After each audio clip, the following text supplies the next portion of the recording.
conectamos a esta hora con uno de los analistas políticos más reconocidos de Bolivia, Raúl Peñaranda. Analista, muy buenas tardes y bienvenido a Noticias Caracol en Colombia. Gusto, buenas tardes. Gracias a la cadena Caracol por este contacto. Yo tengo una duda que seguramente varios de los usuarios, si lleva Bolivia 2 décadas con un socialismo, con una política o con una postura de izquierda en el Ejecutivo, y que luego de 20 años, luego de 2 décadas, ya se hable de 2 candidatos de derecha, ¿qué tanto eso puede impactar en las urnas? ¿A qué me refiero específicamente? Y se lo pregunto, ¿cuántos están habilitados para votar en Bolivia y cuántos podrían presentarse? Claro que sí, este es un tema importante porque después de 20 años efectivamente puede haber un segmento de la población que ha apoyado en el pasado a posiciones de izquierda que ahora prefiera quedarse en su casa y no vote. Más o menos votan en el país entre 6 y 6,2 millones de personas. Eh, y de todas maneras Bolivia es un país que tiene un alto porcentaje de asistencia a las urnas, de como el 90%. Pero efectivamente el país está a punto de cambiar de un ciclo político a otro tras 20 años de dominio del partido MAS. Sí, sí, es que a eso voy. Se puede registrar de pronto una disminución. Ejemplo, estos dos candidatos, ¿cuántos votos totales tuvieron si se suman los votos de ambos candidatos en la primera vuelta? Si se suman los votos en la primera vuelta, tuvieron como, no sé, más del 50% entre los dos, eh, como el 55%. Eh, Tuvieron entre los dos como, si no me equivoco, algo así como 3,5 millones de votos, como el 55% del total. Eh, También hubo un fenómeno en la primera vuelta de que Evo Morales, el expresidente, pidió a la población votar nulo y ahora hay un gran signo de interrogación. Ese segmento de la población, 19% del voto, va a ir a votar, ¿por quién votará? Ahí tenemos un millón de personas que de lo que decidan hacer podría darse un resultado electoral. Ese 19% más los votantes que tuvo la persona de izquierda, ¿no? Que fue el tercer puesto. Exactamente, tuvimos un candidato de la órbita del MAS, un antiguo aliado de Evo Morales que luego rompió con él y obtuvo 8% de los votos. Y el candidato oficial del MAS obtuvo 3%. Entonces, de todos modos, con esos resultados y a lo que antes tenía el MAS, es una derrota clara. Yo he llamado en otra entrevista catastrófica, una derrota catastrófica del MAS comparado a lo que solía tener en el pasado. Hasta 5 años atrás ganó con el 55% de los votos. En elecciones anteriores sobrepasó el 60% de los votos en alguna elección y ahora está con una situación, digamos, podríamos decir, minoritaria, si no marginal. Sí, mire, si hacemos una estadística básica, esto quiere decir que más o menos el 30% de las personas no se sabría, que votaron en la primera vuelta, no se sabría cómo van a votar en la segunda vuelta. Un 11% perteneciente al MAS, el grupo político que ha liderado el Ejecutivo en los últimos años, y un 11%, no, un 19% que votó en blanco como una de las solicitudes realizadas por el expresidente Evo Morales. Pero ¿a qué se debe, analista, a qué se debe ese cambio drástico de los últimos 20 años de una izquierda gobernando a Bolivia a ahorita una inminente derecha en el poder?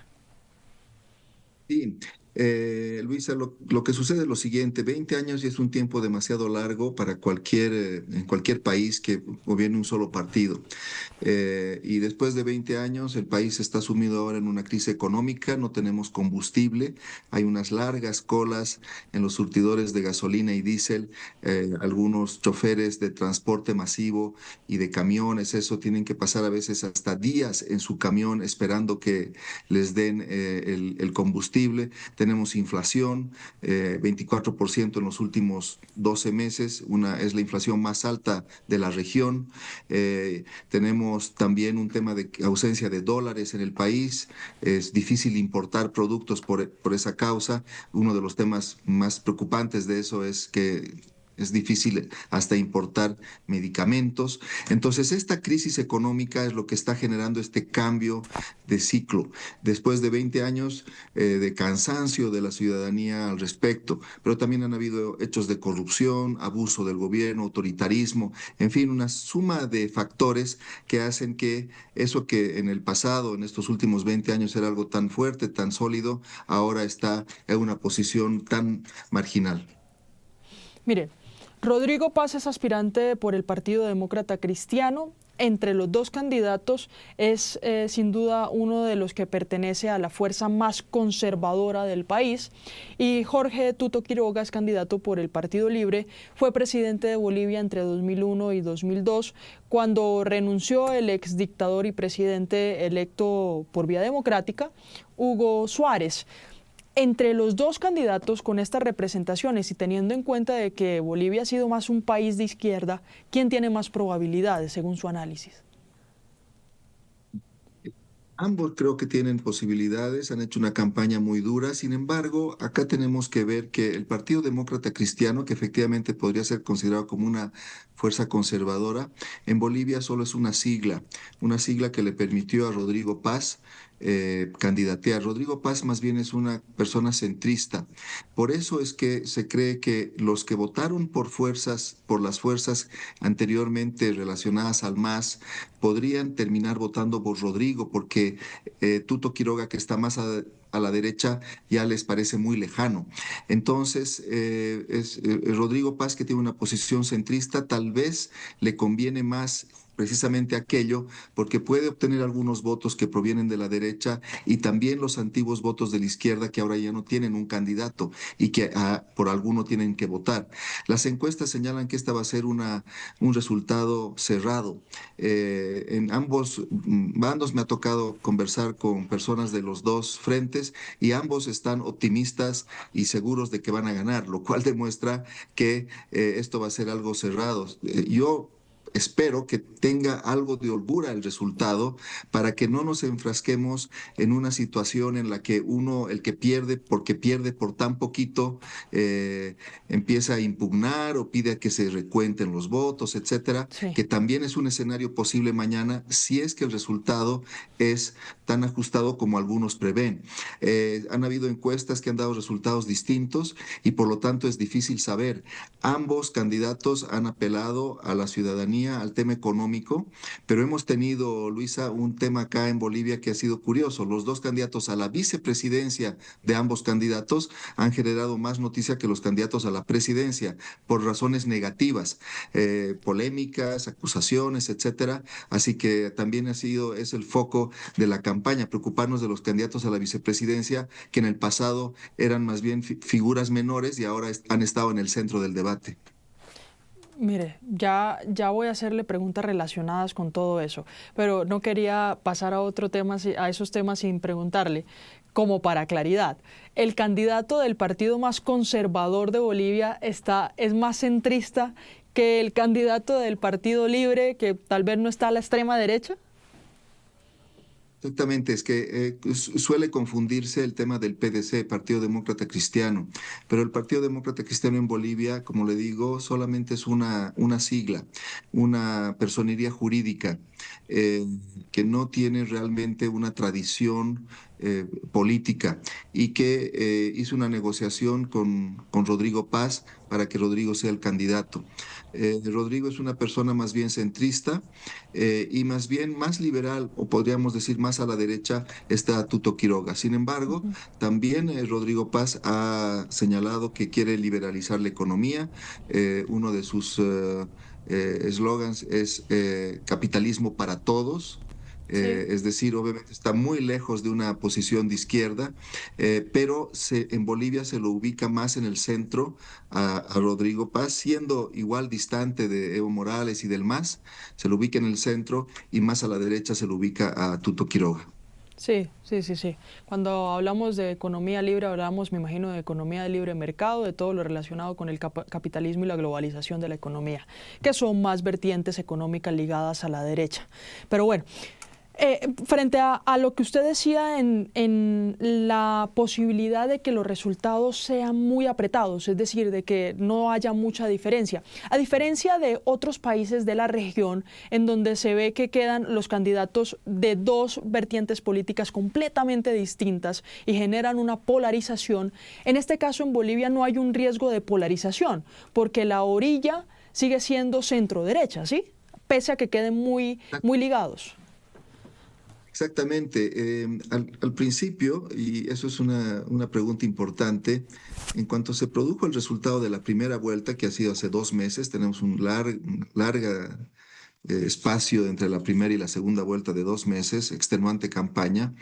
Cuando ocurrió aquello, parecía que no iba a haber una polarización, porque los dos candidatos eran contrarios al MAS y ambos estaban dentro de lo que podemos llamar la derecha, siendo más centrista uno que el otro, pero de todas maneras, liberalización de la economía, inversión externa, abrir el país al mundo, suspender las prohibiciones que hay actualmente a las exportaciones, por ejemplo, agrícolas, etcétera. Pero la campaña de Tuto Quiroga se ha basado en tratar de demostrar o intentar hacer creer a la ciudadanía de que Rodrigo está cerca del MAS. ¿Por qué? Porque un segmento importante de los antiguos votantes del MAS terminaron votando por Rodrigo Paz. ¿Por qué se dio esto? Porque después de 20 años, esas personas que antes habían votado por el MAS y están sobre todo en la zona occidental de Bolivia, en la zona andina, en los Andes bolivianos, donde yo me encuentro, en la ciudad de La Paz y otras zonas del occidente de Bolivia, solían votar por Evo Morales y por el MAS. Después de 20 años, esa gente prefirió, ya no podía seguir votando por ese partido, por la crisis, por la corrupción y todo lo que ya he señalado. Pero Tuto Quiroga estaba muy lejos. Entonces encontraron a Rodrigo como una posibilidad de un voto intermedio entre que no querían seguir votando por el MAS y Tuto Quiroga que lo veían muy a la derecha. Entonces Tuto ha hecho una campaña señalando que, ¿por qué coincide el voto anterior? Quienes votaban antes por Evo ahora votan por Rodrigo. Entonces ha hecho una campaña para hacer ver a la sociedad, hacer pensar a la sociedad que Rodrigo Paz sería una suerte de continuador del MAS. Mi opinión personal es que no es así, pero al margen de eso, en eso se ha basado la campaña y por eso el país se ha repolarizado. Interesante lo que tú dices de que parecía que no iba a haber polarización y que dos candidatos relativamente similares, que además entre ellos son amigos, tienen relación de amistad, familiar, etcétera, pero la campaña ha repolarizado al país con esta idea y esta campaña que ha hecho tan fuerte Tuto Quiroga de decirle a la gente que Rodrigo Paz es el continuador del MAS. Y ahí Rodrigo ha tenido tal vez dificultad o no ha sido lo suficientemente enfático como para decir que no es el continuador del MAS. También quizás porque necesita esos votos para ganar. Esos votos que antes votaban por Evo Morales y por el MAS, él los necesita ahora también en la segunda vuelta. Esos votantes tienen que salir a votar.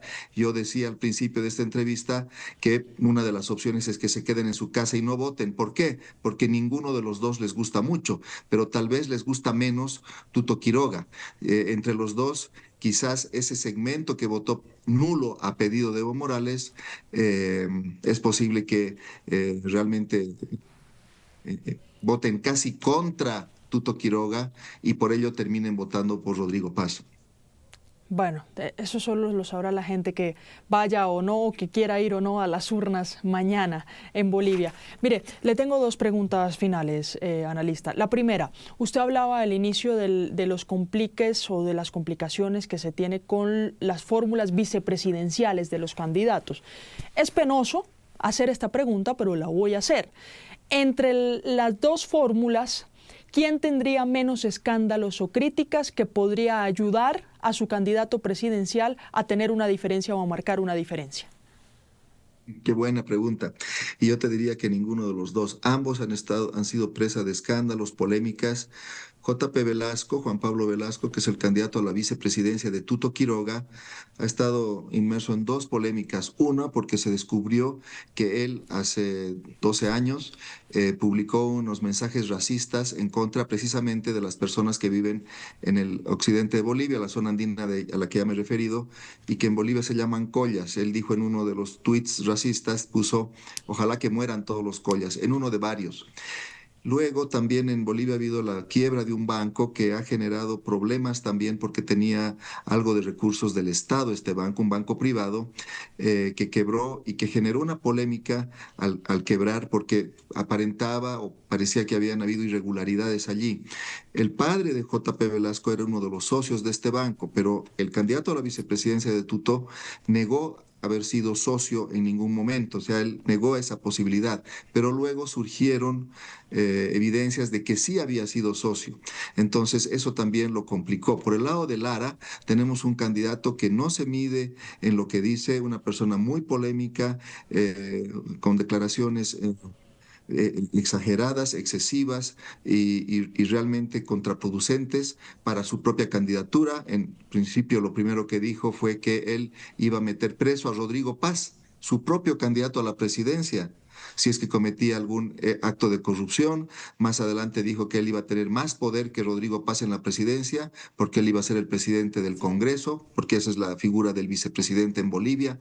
En fin, una serie de declaraciones totalmente erradas, etcétera. Entonces, ambos candidatos a la vicepresidencia han generado esta dificultad a sus candidatos presidenciales.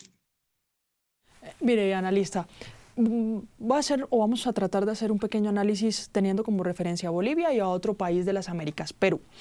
En Perú ha pasado algo que pese a su inestabilidad política que ha vivido en los últimos 10 años, para muchos las destituciones que ha logrado el Congreso de la República es una fortaleza de la democracia, que pese a que en esa inestabilidad política pues han sacado muchos presidentes, lo que demuestra es una fuerza misma del Congreso. Es decir, en Perú muchas personas hablan de una fortaleza en la democracia porque el Congreso ha podido destituir presidentes.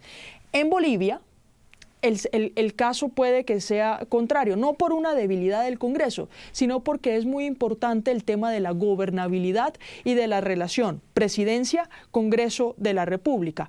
Con cualquiera de los dos que llegue a la presidencia, ¿cómo está esa gobernabilidad y esa relación presidencia-Congreso? Ambos necesitan tener algún tipo de gobernabilidad, gobernanza en el legislativo, obviamente. El tercero en discordia, que no obtuvo un tercer lugar, que también tenía una posición de centro derecha, un empresario boliviano importante, Samuel Doria Medina, que tiene una bancada también importante. Él ha señalado que va a apoyar en el legislativo en el futuro a Rodrigo Paz. Entonces, Rodrigo Paz tiene más o menos facilitada esa tarea de conseguir la gobernabilidad con esta declaración que ya ha hecho Samuel Doria Medina. Entre ambos consiguen mayoría en ambas cámaras.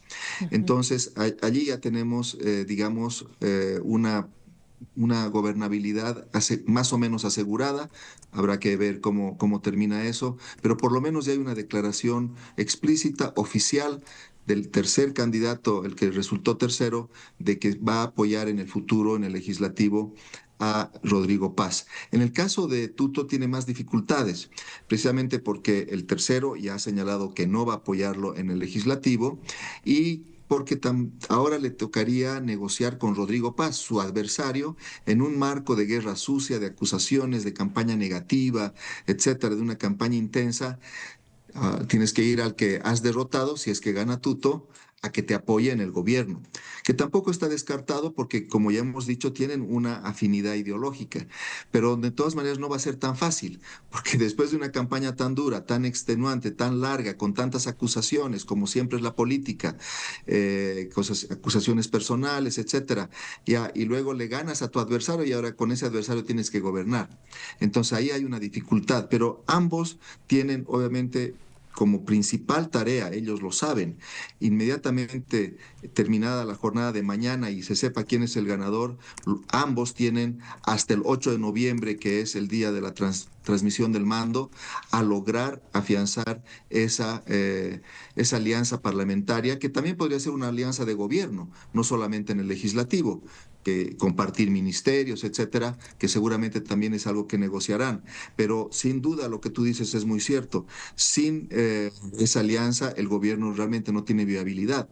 Como digo, hay esas posibilidades. Incluso Tuto, que está en una posición un poco menos favorable que Rodrigo en este caso, igual podrá conseguir, igual podrá acercarse ya sea a Rodrigo, que ha derrotado, o incluso a Samuel Doria, que aunque ha dicho que no apoyaría, tal vez podría haber algún tipo de negociación. Pero esto es crucial para cualquiera de los dos. Mire, por último, analista, una recomendación para los votantes y también un dato clave que acabo de encontrar acá. En Colombia hay cerca de 1.200 bolivianos, la gran mayoría de ellos habilitados para votar mañana, desde aquí, desde Colombia, para las elecciones presidenciales de Bolivia, esa segunda vuelta presidencial en Bolivia. Las recomendaciones para los bolivianos aquí en Colombia y para los bolivianos, por supuesto, en su país que van a participar mañana de la contienda. Bueno, sí, a los bolivianos que están en Colombia, ojalá que vayan a votar y que lo hagan temprano, lo hagan con buen espíritu cívico. En 22 países del mundo, uno de ellos es Colombia, los bolivianos pueden votar, así que ese es un derecho adquirido más o menos recientemente. No siempre ocurría esto de que los bolivianos en el exterior podían votar. Y a los bolivianos, a los casi 7 millones, poco menos de personas que votaron en la primera vuelta y que se espera que voten en la segunda también, hagámoslo en paz, con tranquilidad. Bolivia tiene una tradición larga, 43 años ya de democracia y siempre hemos tenido procesos electorales tranquilos, pacíficos, respetuosos. La única excepción es el 2019, que en los siguientes días posteriores a la elección hubo evidencia de fraude y empezaron unas protestas. Pero durante la jornada electoral nunca hemos tenido acciones de violencia, afortunadamente, a diferencia de otros países. Así que yo espero que eso se cumpla también mañana. Sé que va a ser así y que toda la población, la ciudadanía boliviana espere al resultado en la noche y que quienes se sientan favorecidos por el voto puedan celebrar y quienes hayan perdido, bueno, se queden en su casa, pero todo en calma y en tranquilidad. Creo que va a ser así. En el exterior, entonces, 369.000 bolivianos en 22 países están habilitados para votar. Eso es más o menos, si hacemos las cuentas, el 0,5%, un poquito más del total de habilitados para votar en esas elecciones presidenciales de Bolivia. Gracias por este análisis aquí en Noticias Caracol en vivo en Colombia.